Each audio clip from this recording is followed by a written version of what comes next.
আপনি কি অনলাইনে জুয়া খেলেন? বর্তমান সময়ে বাংলাদেশের সবচাইতে বড় যেই সমস্যা সেটা হচ্ছে মাদক। মাদকের চেয়েও আরো বড় ডেঞ্জারাস একটা বিষয় বর্তমান সময়ে হয়ে দাঁড়িয়েছে সেটা হচ্ছে অনলাইন জুয়া। মাদক যারা সেবন করে বা মাদক যারা বেচাকেনা করে তাদের তো ঘরের বাইরে যেতে হয়।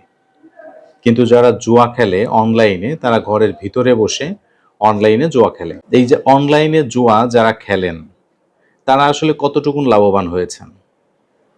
বিভিন্ন তথ্য ঘাটাঘাটি করে দেখা যায় যে অনলাইন জুয়া খেলে অসংখ্য মানুষ একদম নিঃস্ব হয়েছে এবং এইটাকে প্রতিরোধ করার জন্য ২৫ সালে সরকার একটা অধ্যাদেশ জারি করে এবং পরবর্তীতে ২০২৬ সালে সাইবার সুরক্ষা আইন করে এই অনলাইন জুয়াকে ঠেকানোর একটা চেষ্টা করা হয়।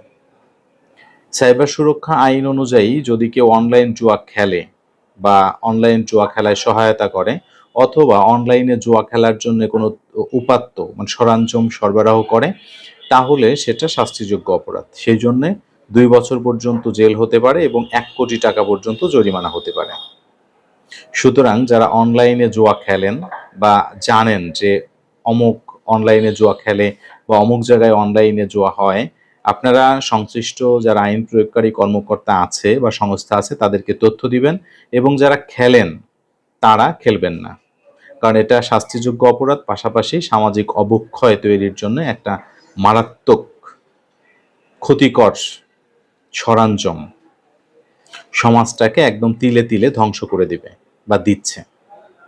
সুতরাং এটা থেকে সবাই সাবধান থাকবেন, সাবধান হন সেই আশা রাখছি।